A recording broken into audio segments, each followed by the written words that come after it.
Hi, my name is Kristen Martin, and this is my Finance 451 backtesting project. So I started off by pulling 100 different mutual funds along with their tenures of the managers and the 1 and 5 year returns.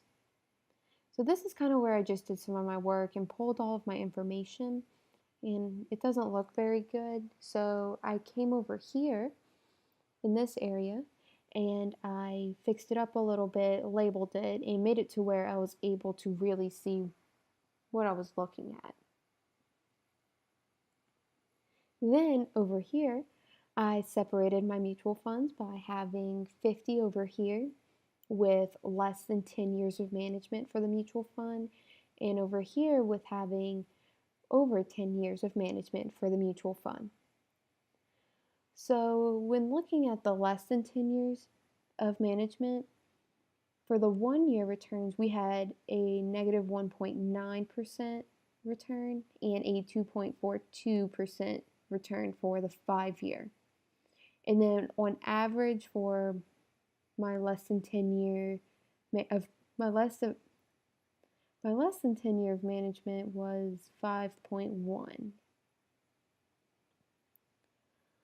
Then over here, where my higher than 10 years of management was, we had a negative 0.8% return for 1 year and a 3.7% return for a 5 year. And then on average, it was 17.65 years for the 10 year. So I decided to run a regression to see if there's any significance. My hypothesis was that the higher the tenure, the higher the returns. So I first looked at my R squared, and an R squared of 1 indicates that the regression predictions perfectly fit the data. And as you can see, my number is much lower than 1, therefore this is really where I started to notice that there wasn't any significance. Then down here, I noticed that there's a positive relationship between tenure and return, so I wanted to take a closer look and run another test. So I ran a t-test. And these are two sample assuming unequal variance tests. So for my first one, I decided to run my 1 year low 10-year returns against my 1 year high 10-year returns.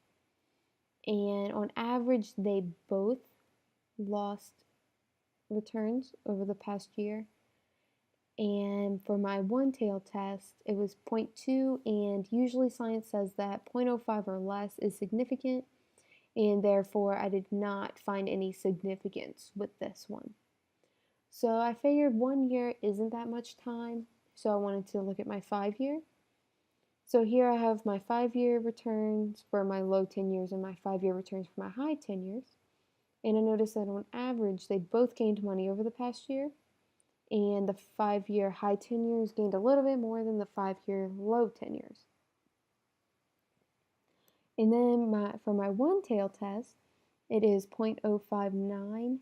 And as I said, usually science says that 0.05 or less is significant. Even though this isn't very far off from 0.05, it is higher, so I had to roll this out as being insignificant.